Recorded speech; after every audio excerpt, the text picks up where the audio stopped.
Welcome, and thank you for joining us today for an Awake Security webinar titled Unmanaged Device Security, Defending IoT and the Expanding Attack Surface. My name is Rudolph Araujo, and I'm the VP of Marketing, and I'd like to thank you for joining us. We live in a world where many of our devices, applications, and users are unmanaged, especially as we move into this remote world where the lines between business and personal are blurrier than ever. How equipped are you for situational awareness into this unmanaged attack surface, to detect to it, or indeed from it, and to investigate, respond, and remediate those threats? We're joined today by David Pearson, Awake's principal threat researcher. David has been analyzing network traffic for well over a decade and has spent the majority of his professional career understanding how networks and applications work and when they don't or are compromised. David and his team have helped uncover a plethora of IoT-related threats, from compromised voice over IP phone infrastructure to Raspberry Pi devices being used as backdoors. David is going to help shed light into his research on techniques he has developed for hunting for IoT devices and defending them. If you have questions or technical difficulties along the way, please use the Q&A and chat feature in Zoom. And without further ado, David, over to you. Thanks, Rudy. And thanks everybody for joining here. Really looking forward to chatting about some IoT devices and unmanaged devices.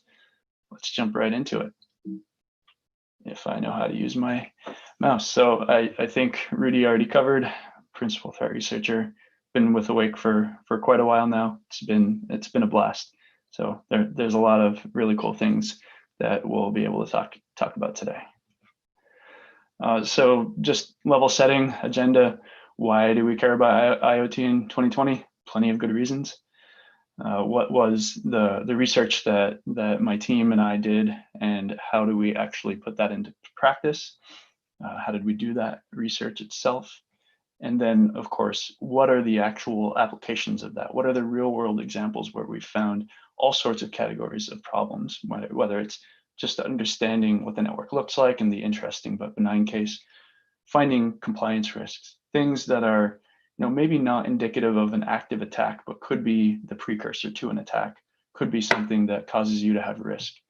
And then finally, compromises, things that are actually malicious that you really want people to understand and to be able to remediate. Finally, we'll talk about takeaways. What are the nuggets of information that I think are pretty important about this? And then we'll finally open it up to questions. All right, so in the last half of a decade, the number of IoT devices has clearly exploded, right? This is thinking about, we have a lot of consumer devices. There are a lot of smart devices. There are a lot of printers and scanners and voice over IP phones.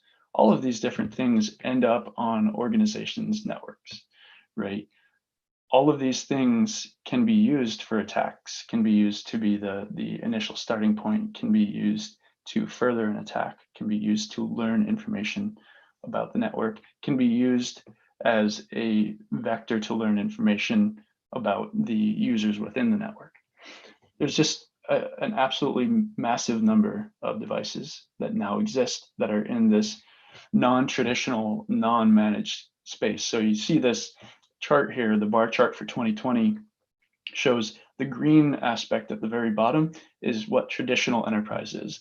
Very, very small number or percentage of the entire amount of devices that are in an organization. The BYOD, of course, is also a very large category. And then finally, unmanaged and IoT, specifically not devices that are owned by a user that are laptops and desktops, but rather everything else that can come along for the ride. And this is some really interesting research Palo Alto Networks has done relatively recently. So they found that in their analysis, pretty much all of the traffic that happens to or from an IoT device is unencrypted. And there's a lot of information that gets exposed. And we'll actually walk through several of these examples that we found in the real customer environments a little bit later.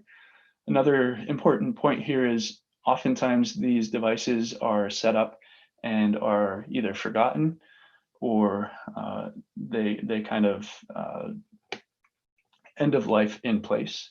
And so there's a lot of churn in terms of, does the manufacturer actually support updating it? Does the manufacturer support making it secure if there's a vulnerability that's found and then exploited, right? So again, Palo Alto Networks found a lot of information showing there's a lot of systems that exist out there that have medium to high vulnerability, high severity attacks that exist on networks. And this is just another follow-up piece that actually quoted one of my colleagues, Eric Poynton, where we found some interesting behavior, and we'll actually talk about that behavior a little bit later, but just showing how the industrial infrastructure, OT devices and everything, how they really have a lot of issues that can be exploited by this. And I like to have real world examples of just observing the world. This was actually from the local airport before coronavirus hit, back when I was still allowed to travel. I think this was last August, if I remember correctly. It was the welcome back ceremony for a bunch of students.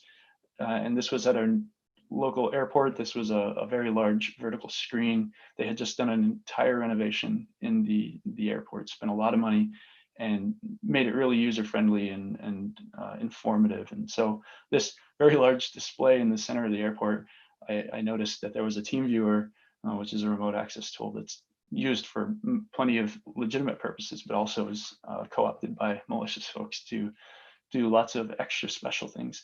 Anyway, I saw this alert right on the screen in the middle of the airport, and it would cycle. I think it had a 10-second or so, or 20-second retry period, and then it would go off, and then it would come back on, and it would go off. So hopefully it was just somebody who forgot to set up their management correctly. Hopefully it wasn't actually somebody being malicious, but it was definitely interesting. And coronavirus, everybody on this call, everybody in the world is dealing with this. And so where we previously had this somewhat of a boundary where only devices that left your corporate network could be affected by what's going on at home, now there's a significant number of us who are actually working from home. Obviously, I'm working from home. Plenty of us are right now. And the risks associated with the devices that you have at home now matter to your organization's security posture, right? So if you have a smart home hub that's vulnerable to some exploit, and either you didn't protect it correctly or somebody got into the account, et cetera, that now matters to your organization's security posture.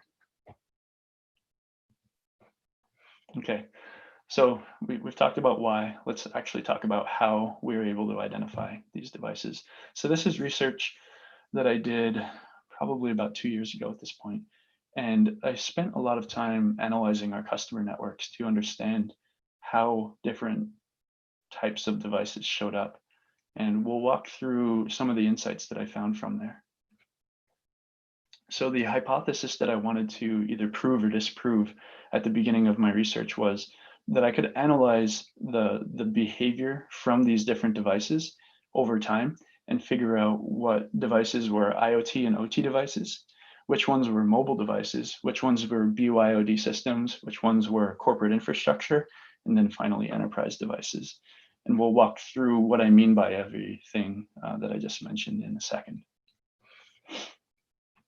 So as I mentioned, I actually went and looked at the networks that we had access to, and continue to do this and review how that research looks as time goes on. But the 5 different groups of devices that I just mentioned, I kind of try to separate them out here. So enterprise devices, of course, are the things that are used by people within an organization, the end users, right? So they might be desktops, they might be laptops, and they're used to access services, either communicating with other devices via SMB or accessing the DNS server, the Kerberos, authentication, et cetera, right? BYOD systems, what I'm referring to here, are devices that come into the network, but generally aren't used to actually perform work duties. So these might be people bring in a laptop to stream music if they can't have that on their corporate device. Maybe they have a child with them and they need to be on the guest network. Maybe you have a retail organization where you have customers who are coming in, right? They aren't actually part of your workforce, but they're still using your resources. So they might be connected to your guest network and then communicating out to the internet.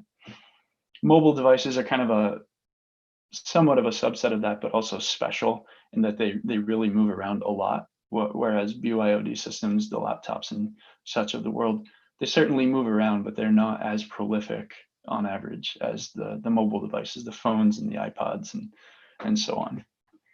Then we have IoT and OT, right? And this is just anything that has the prefix of smart on it. All sorts of different office equipment that's connected to the internet. There's a massive amount of things that fall into this category, and that's why it's so interesting.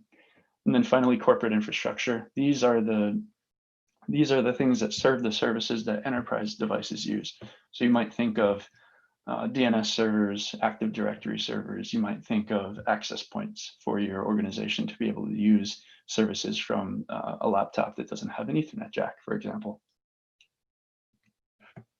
Okay, so now I'm going to walk through the differences that I was able to identify among these categories.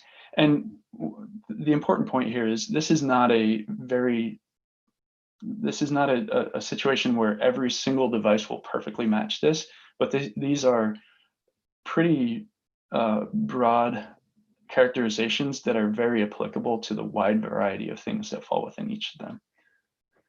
So the first one, of course, is enterprise devices. So these, as we already talked about, right, they're going to use corporate authentication mechanisms. You'll often be able to see Kerberos, or maybe you're using Okta if you're new. You'll see communications with your Active Directory servers, and so on and so forth. Often you'll see a lot of uniformity in their naming. So if you think about what that means, right? When you're a sysadmin, you're in IT, maybe you have a NOC or a SOC that's kind of combined, you need to be able to think about what your users are using in terms of devices and types, and also where they're located. And so we'll often see things like Mary's laptop that is in San Francisco on the 3rd floor, and we'll see all of that information within the name of the device. Or maybe we'll see Joe's desktop and he's in New York City on the 50th floor, right? There's really a lot of information that you can learn just by seeing the uniformity of names. These devices, of course, use a lot of applications. So there will be, maybe you're allowed to use music streaming services. So you see things like Spotify and Amazon Music, things like that. You'll see all of the different office suite kinds of things. If you're an office shop, you'll see database communications, etc. All of these different things you'll see within these devices. And the final point here is they'll exist for long periods of time.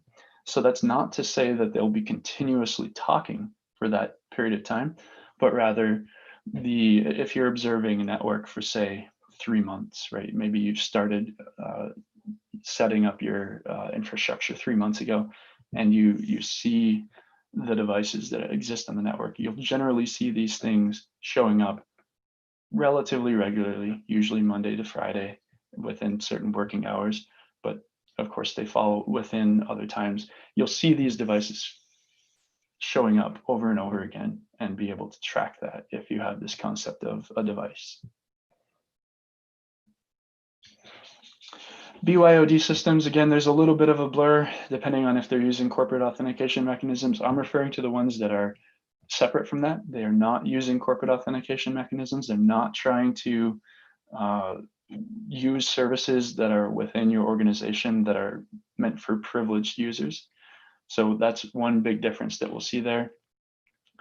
The naming schemes are completely different here, right? So you'll often see the name of the company or manufacturer that created the device. So you'll see a lot of Jen's MacBook Pro and Liz's Air and Joe's Surface and all sorts of things like that, because it's that you just use whatever is set up. You don't really care unless you have a predilection for a specific name. Of course, you also see things like device names, device models. So If you have some sort of, I see this a lot with, I believe, Lenovo devices. They have a very specific model number, and you'll see that over and over again across environments. So you'll see things like that showing up when you have these kinds of BYOD systems. These systems also, of course, use many applications. Again, they might be doing different things than what your corporate devices are doing, your enterprise devices, but they will in fact still be doing a lot of things. And a lot of that might be personal use. So you'll end up seeing things like personal email addresses, and that'll get pulled out of all sorts of different things. Often places where you see that are when you're subscribing to a newsletter. A lot of times that's done in an unencrypted format even today. Mobile devices, again, these are somewhat of a subset, but special because they have some prolific behaviors. Again, they're not using corporate authentication mechanisms, similar variety of naming schemes, similar in that they use many applications. You'll sometimes see personal email addresses because people do their work on, or they do their personal use kinds of things on phones just as much as they would on a laptop. But the thing that differentiates them absolutely the most is that they move around a lot. So if you think either when you were last in an office or if you're currently in an office, if you think about your office campus, right, you might have your desk, and so you'll have your phone on there, and you'll have an IP address, and maybe you'll switch IPs every once in a while, but it won't be frequent there. But then you go to lunch, and maybe you have a cafeteria, so you'll be walking across the campus going to the cafeteria. You might have 2 or 3, depending on the size of your campus, you might have 2 or 3 different IP addresses along the way. You might then later go and work with another group that's in a different building on your campus. And so again, you may have yet another IP address. And so the Brad's Droid example that we have here, the lowest red box that I highlighted, this device over the course of roughly 2 months had over 150 IP addresses, right? It's just moving around all the time. And that's not surprising. We see this all the time. Okay, so corporate infrastructure, right? These are the things that serve the services. Sometimes you'll see corporate authentication mechanisms. You might have users who need to manage them remotely, need to authenticate to them that way. Other categories of devices, you might only see local authentication. So you might not see a protocol associated with it because we're looking at network traffic. These devices, even more so than the enterprise devices, you'll see these exist for very long periods of time. And often you'll see them more or less continuously talking. It's not always that case, right? But if you think about a DNS server, people are always going to be using that DNS server to look up domains, essentially. So you'll see this behavior constantly. You'll see a high volume of it, which is generally different than a user's laptop or desktop. Because these are the servers that serve the services, you will often see that they have one or few, if they're multi-homed, IP addresses. They're not going to be using DHCP because you need to know how to get to them. They can't be moving around. So you'll see one or few IP addresses, and you'll see that forever. And you'll generally see few applications because on average, people are using those servers to do whatever that server is serving, not using those servers to go browse the internet or use Spotify or whatever. And then finally, we have IoT devices, IoT and OT devices really, but they're special in that they don't match any of the profiles that we've already talked about. So that's one thing that kind of differentiates them. They just separate from those. And we'll often see that they have proprietary, which usually means unparsed protocols. And sometimes you'll see that as the only protocol or the majority of the protocol. Sometimes you'll just see that as part of the communications. And that's done for a bunch of different reasons. It could be security through obscurity, which is a common thing that we often see. It could be people just thought it was cheaper to do it that way than to go set up TLS or HTTP appropriately. Maybe they wanted to do something fancy. Maybe it was a custom application. and they thought they had a better solution than what was out in the market. So you'll see all these different things for this category of devices.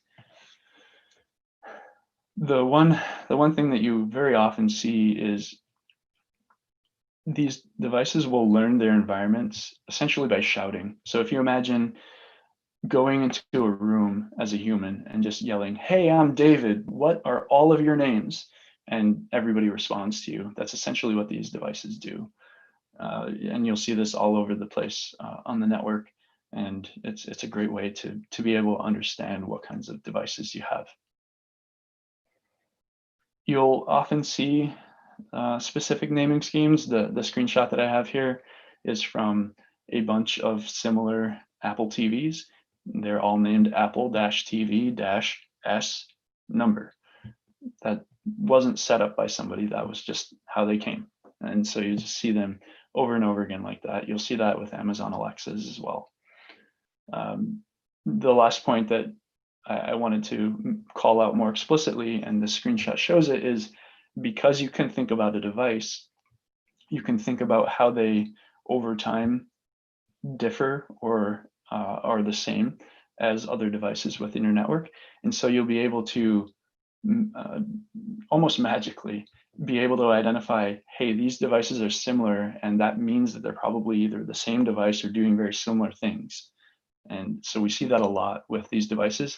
If you think about, you'll see VoIP phones, they're all over the place in corporations. So you see a very large number of similar devices because they're just all doing the same thing. They're either talking to their server if they have a server, they're dialing home if they have a phone home kind of thing, or they're just sending traffic back and forth.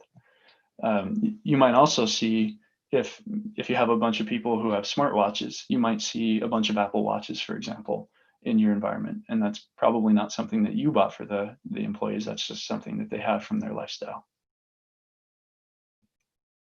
All right, so let's dive into some of the real world examples here. So we'll start off with the ones that I call benign but interesting. And this was mostly early on in my research. I wanted to understand what are the kinds of things that we can see. So we'll talk a little bit about some of the breadth of devices that we were able to see, and we'll just go from there. There's nothing particularly security relevant to this particular part of the talk, but you could see how you could derive some security from them. So this first page, these are, and for anybody that uses the Awake platform, you'll see a montage of several versions of our software here since I've done the research. But you've got things like PlayStations that are on the network, and in this case, I don't remember if this was a corporation or what it was, but there were no similar devices, meaning that this was probably the only PlayStation there. So you wouldn't expect to see that in a university, for example. Then you've got devices. These devices were conveniently named Raspberry Pi 1 and just Raspberry Pi. So we were able to find those. And I think, if I remember correctly, this was a university environment. So it's not terribly surprising that we had Raspberry Pis. The context really matters in identifying what kind of device you have and whether it's security interesting. Top right, we've got a couple of Amazon Alexas, and we were able to figure that out from some of the characteristics that they shared, in this case, talking to AmazonAlexa.com. And then in the bottom center of the screen, these were a bunch of, if you ever go to a conference and you're as a speaker, you have the podiums that allow you to control the lights and the screen and the volume and everything. Often it's devices like these Crestron devices that allow you to do all those things at once. So we were able to find them just by their similarity and then matching some of those other things that we talked about.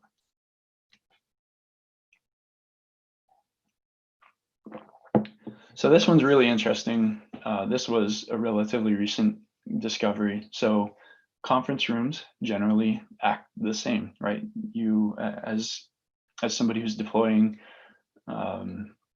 teleconference kinds of things, right, you might want to roll out the same thing to all of your conference rooms so that everybody is ready to go for the same kinds of level of fidelity, and so on and so forth. There's only one of these conference rooms that's actually really interesting, right? You can see where the value of being able to identify that these are all conference rooms and identify which one's the high value asset, right? If you want to break into and start recording one of these rooms, I would pick the CEO's conference room if I were an attacker. Okay, so now we'll get into compliance. So again, just to level set here, these are scenarios that we found where generally they are very much a surprise to the customer. So that already tells us there's a very large visibility gap here.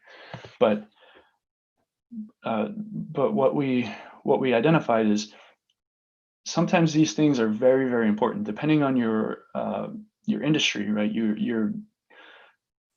You're guarded by specific policies and procedures, and in some cases laws that say that you need to take care of data a certain way. And so some of these things are much more impactful depending on if you're in financial or something like that, compared to if you're in a university, for example. But these were cases where, to our knowledge, none of these were absolutely malicious, but they were impactful to the organizations themselves. Okay, just a reminder, we earlier talked about how 98% of IoT device traffic is unencrypted. And we had a little hint about some stuff that we might talk about that's related to this. So the first one we have is these were exercise bikes. And so you can see in the screenshot here that they're all talking to updates.expresso.net. So this is an Expresso branded exercise bike. You might expect to see these in a spin class or in your gym or maybe at home. But these are the smart kinds of bikes. They're similar to Pelotons in some respect that allow you to interact with them. They usually have screens. They allow you to really get engaged. You can add your social media accounts to the account and be able to keep track of things on the internet, on the cloud, in the cloud. But here we see a whole bunch of post messages to the logupload.php to their update site. And so we were able to see directly into what kinds of information they're sharing. And it turns out they're sharing quite a bit of very useful information. This is a slightly different packet from a different piece of that network communication. But what we have here, you can see the fact that it's very heavily redacted means that there's a lot of sensitive information that's being sent. And again, this is in clear text. We don't decrypt. We don't do any of that stuff. This is all in the clear, going to the internet in this case, communicating with, in this case, Expresso's servers. So we've got location names, we've got usernames, emails, age, gender, profiles, body index, body mass index, and things like that. Really sensitive information that borderline PHI, right? There's significant information that either somebody would like to know about so that it can create a better phishing campaign against you, or that they can collect and sell to, if you want to be very paranoid, sell to your insurance company, right? There's a lot of value in being able to collect this information from somebody. And the really interesting part about this one was when we shared this with a customer, they said, no, this can't be our network. You must have somebody else's network. We don't have any of these devices. And so they went and did an investigation. And it turns out somebody had relatively recently, went and bought 2 of these bikes and put them in the basement of one of the buildings so that their users could use them, right? No harm, no foul. They're just trying to give people an outlet to get some exercise in. But apparently they didn't tell anybody, and these devices were hooked up to the network and just beaconing all that data out to the internet. So this next one is a smart TV. Smart TVs often have a lot of information that's pretty interesting. This one happened to be sending out device-specific details, details about the network itself, so that you can understand if you had compromised the site, you would be able to know who has these installed and what kinds of attacks that could send against specific environments. And then of course, access details. Why don't we just give the attacker the right to get in? This next one was pretty interesting. So we were able to identify it as an Amazon Fire TV cube, and we kind of learned that from the fingerprint at the top that's in the red box there. So we were able to see the request user agent. Again, it was unencrypted for this device. But the really interesting part was it was doing enumeration of the entire network. And so that vertical red box that you see in the center of the screen is essentially showing this is the only device that has talked to, in this case I have 5, but there are actually 20 or 30 that are cut off of the screenshot. This is the only device that is talking to all of those different systems. They're all internal on weird ports on average here, but this is the only one that's talking to all of them. So then we see, digging into the data a little bit more, this is actually what those communications look like. The red boxes were highlighting that they're getting data about what those systems are. And then we actually see this is what some of that data looked like, right? So again, redacted because we don't want to specifically identify the information, but the bottom left here, we have, this is an Axis video camera. So you'll often see these as security cameras that are placed all over the place. They're usually network connected. Clearly it was this time. So this Fire TV cube was enumerating and getting information back from this Axis camera. So really, there's no good reason for that to be happening on your network. The top right example here was again, this Fire TV cube talking to a Roku TV. So I guess they were talking about TV channels or something, but yeah, they're just collecting other information that they really don't have any reason to be collecting. And then finally, so they enumerated a bunch of devices. And again, there were more than 20 or 30 devices that were only reached out by this one, and then a handful that were also reached out to by other devices in the network. The second thing, or sorry, the last thing that they did was they were reporting this information to another internal server. So they collected all this information and then sent it somewhere else, and also got back other information from that server about other things. So you can see here, we've got MAC addresses, we've got serial numbers of devices, we've got the names of them, and so on and so forth. So it's, if I were an attacker, I would definitely want to get onto one of these boxes because it has so much information about the network. And so there are a few more that I just wanted to share. These I didn't have screenshots for because they had happened a while back, but they're pretty interesting. So this first one, it was a smart beverage system. It was phoning home, again, in plain text with the Wi-Fi info. So if they're sending the information over the internet in plain text, it's very unlikely that they're then going to encrypt it when it's at rest. But if I were trying to attack somebody, that's how I would get in. I would attack the vendor. The HVAC system, this was really interesting. So we saw an HVAC system that was being managed via RDP, and it was being managed remotely by the third-party vendor. So apparently this organization punched a hole in their firewall specifically for that vendor to manage this device via RDP. Just insane amounts of risk right there. And the last one, this blew my mind and the customer's mind when we found this. So we had dozens of remote ATMs scattered all over the country, I believe in this case. They were all communicating their location and customer transaction data, again, across the internet in plain text. So you can imagine the kinds of problems that would cause them. All right, so now the ones that everybody's been waiting for, the malicious examples. So just to explain what I mean here, so these are either things that we confirmed were malicious with customers, or when we found these, there was no way that we wouldn't report these because it had every hallmark of being malicious. And if you were internal to this organization and had found this, you would also be really surprised and want to figure out what the root cause was here.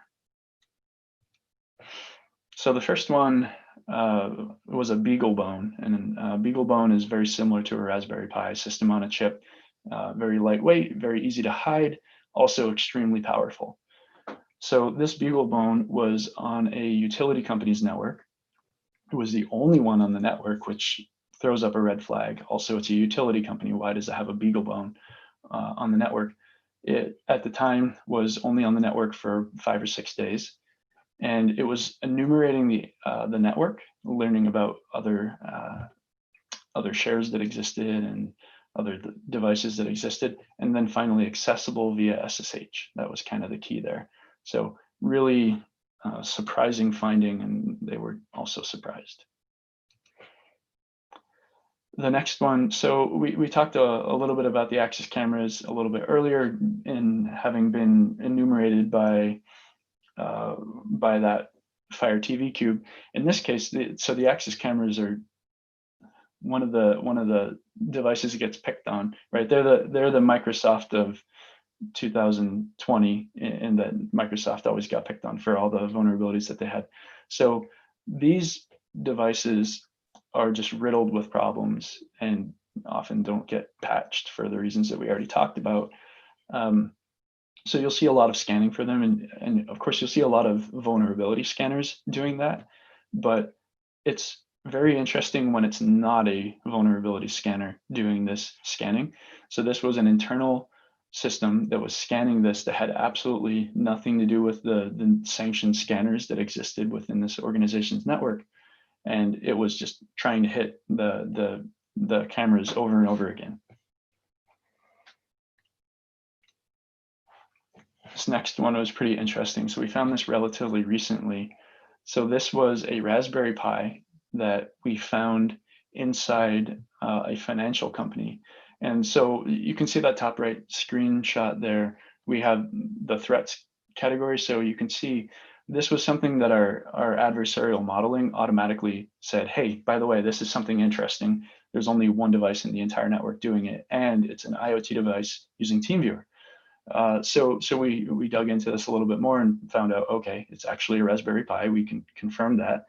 And from there, we identified, oh, hey, it's actually doing tunneling pretty regularly out to TeamViewer servers, which is how TeamViewer kind of works. There's a lot of cool stuff related to that that's outside of the scope of here. But this was something that was really interesting, and again, was a real surprise to the customer once we pointed it out to them. Next one that I wanted to talk about. So the grid in general, right, is a great high value target. And there have been stories for years about different things that you can do to attack it, and that there has been espionage, or not espionage, but reconnaissance and all sorts of different things going on the grid, right? So we were able to actually identify some behavior that had all the hallmarks of that going on. So this was a water controller device that existed within a municipality, a utility company within a municipality that served about 100,000 people. So this was a remote access tool that was written by a Russian company or Russian people. I can't remember exactly what it was, but it's a really powerful remote access tool. So there's quite the gamut of different things, and there's TeamViewer and AMI admin and all these different logme and stuff that's often used by, in some cases by malicious actors, but often by legitimate people trying to do their jobs. This was a special one in that it's not a very common one that we're aware of, and it also has really, really powerful capabilities. So if you look at that little insert there where we show the specific kinds of things that you can do, the one that I thought was most interesting was the very bottom one, which is connect through host. So this device can essentially act as a jump box for the rest of your network and allow you to move laterally however you please. Really, really powerful things were going on there. So in this case, you can see the screenshot that this connection was almost 90 minutes long, and there was a significant amount of data being sent from inside to the outside. And then we looked at the device over time, and we saw, oh, hey, yeah, this is continuously happening, right? There's data going out multiple times a day in some cases, sometimes just once a day, and being sent out to the servers that they control. Just a really, really interesting thing to discover on on a utility network. And so once they remediated that and took care of that problem, this was the same utility company months later that we had yet another case of this same remote access tool on another IoT device. In this case, it was a smart board. So something that you might expect to see showing you the lunch, or maybe days since last security incident, or maybe reporting status of a whole bunch of different things, right? And it was being managed, presumably, but possibly maliciously, right? Via these remote utility, the Russian remote access tool, and also at the same time TeamViewer. So the fact that I had both of these things on there, it's just odd. And you can see in the screenshot here that we have the username is SCADA2. So if I saw all those things together, that would really alert me to this being interesting. And one final note on this slide is the box showing TeamViewer and remoteutilities.com. You can see that TeamViewer is used somewhat in the network, right? There's a handful of devices that use that, but what you can see is there's only one device doing this remoteutilities.com in the last week when this was taken. So that means the other device that we had reported on earlier was remediated, that wasn't a problem anymore, but somehow this device also had that behavior going on. And this was a little bit of an example here showing some of that tunneling behavior out to TeamViewer in this case from again, that device. It was about an hour long. All right, so takeaways from this. First one, everything that I described here today is only made possible by being able to think about a device over time, right? If you have an IP address, right, it's not going to allow, if you have a device that has an IP address and it's moving around constantly, or even if it's not moving around constantly, but just moving around over time, you can't track anything about that device, really. You can't, if you don't have the concept of a device, you can't really think about how the device is similar to other devices, right?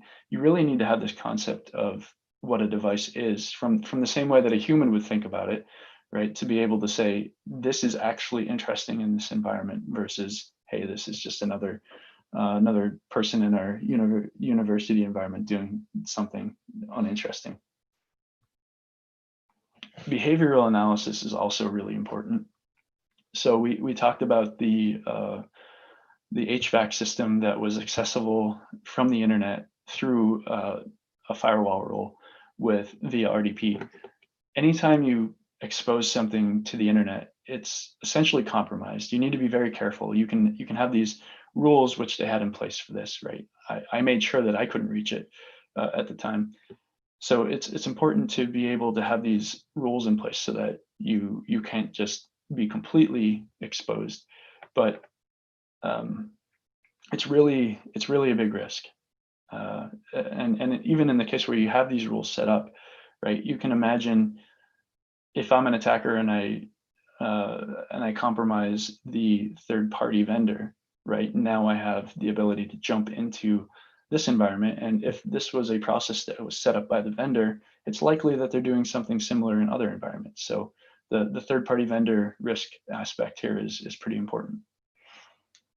Also internally, if you think about the intra-network communications, what kinds of things are you allowing to happen across your different boundaries, right? Do you have a guest network versus a production network versus a high-value assets network, right? Are you allowing things to communicate across those networks? And if you are, what kind of information is being sent?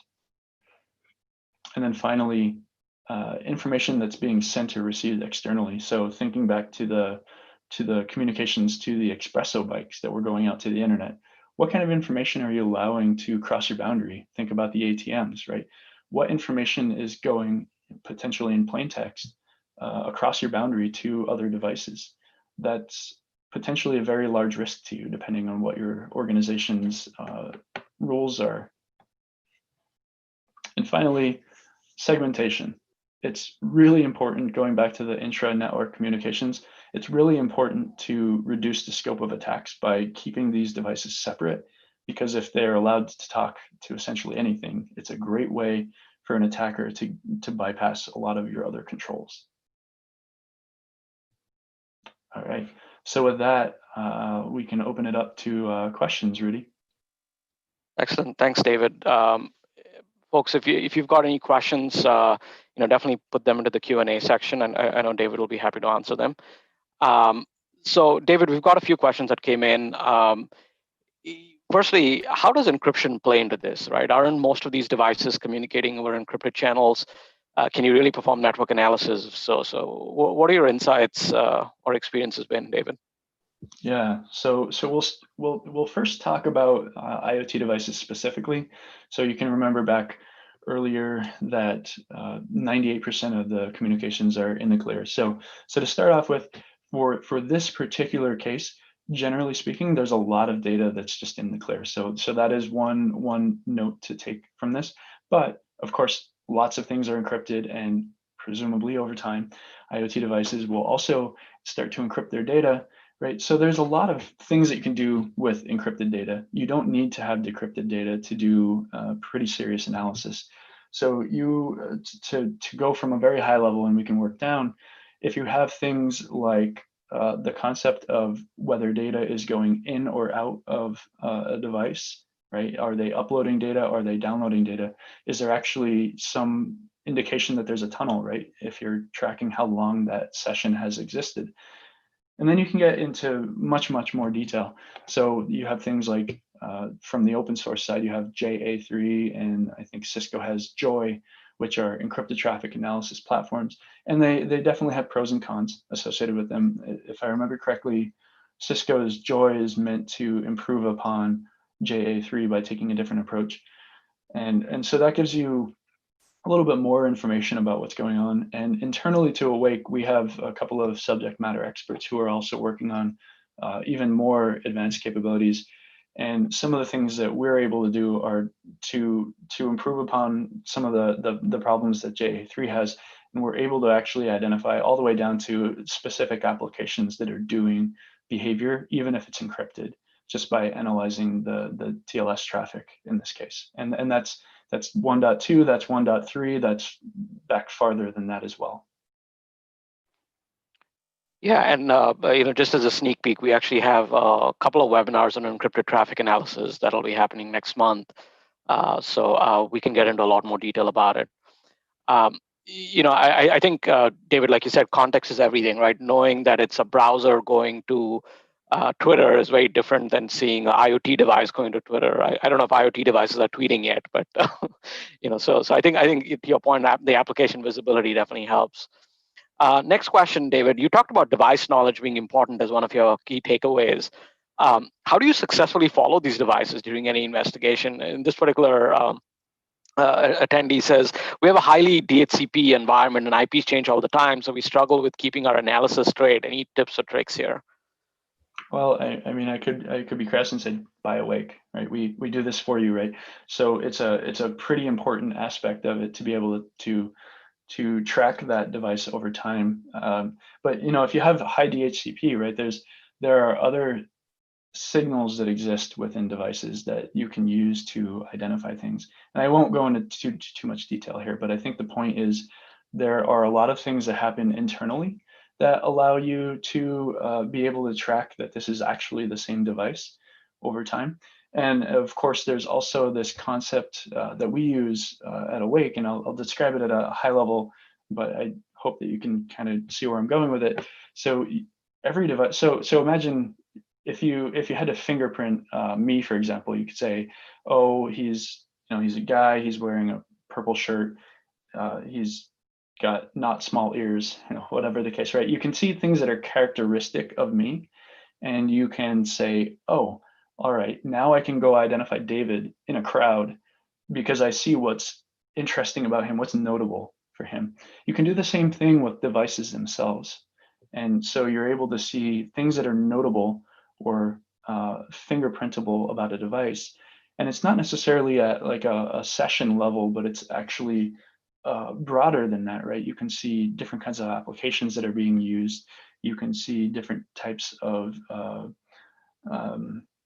communications to different sites and so on and so forth, and the behavior that's happening there. You can use this concept of similarity, right? You can really use a lot of these additional things that are essentially learned by being able to think about things at a device level, so you can accumulate things over time, and you're able to track these things as they move around the network, sometimes with hundreds of IPs over a couple of month period. Thanks, David. So next question kind of gets to the other end of the spectrum, right? So if you do find one of these devices that is breached, what do you see as the best practices? Are there standards out there for incident response with IoT? It feels like many of the existing IR and forensics tools can't really deal with these, in quotes, new age devices. Yeah, this is an excellent question. So if you think about it, right, it's great when you have a managed environment where you can drop a tool on the system, or maybe you already have an endpoint agent on that system. You know exactly where it is, and so on and so forth, and you can go ahead and get back whatever data you need through whatever acquisition capability you have. That's not necessarily true, and often not true, especially in malicious cases or insider cases. You don't necessarily know if you actually can find the device in some cases, in the case of maybe Raspberry Pis, for example. So it's essentially out of the window wholesale to be able to drop something on the device in terms of an endpoint agent. Also, a lot of these tools, as you point out, don't really have an endpoint agent kind of thing, or can possibly have one for some of these devices, right? And the variety of these devices, of course, makes that even harder. So it really comes back to how you think about the problem differently. And so at Awake, the way we think about the problem is, if you actually can track this device across the network and understand to whom it has contacted, right? So who internally has it communicated with, who has communicated with it, right? So that tells you scope of possible infection if it's a compromised device, right? And you're able to see that over time. You're able to see, going back to if it's being able to track it as a device versus an IP, if it's moving around to different locations and you have just the IP address for some time, you need to go figure out, maybe with your NOC, who actually had this IP at the right time. So there's a lot of benefits to being able to see things from the network side and track them in that respect. It's a little bit like the old days of tracking down the rogue access points, I guess. Yeah. You can go around with a physical radar gun, essentially. All right. So I think that's all the questions we have, folks. If you think of any other questions after the webinar is done, definitely send those to us, and we'll get David to kind of jump in and give you some insights. Thanks everyone for attending today. If you would like to share or view the recording, these are always available on Awake's YouTube channel. You could also follow us on LinkedIn and Twitter for more of our insights. We look forward to seeing you on the next Awake Security webinar. Visit us at awakesecurity.com. And David, thanks again. Thanks, Rudy. Thanks, everybody.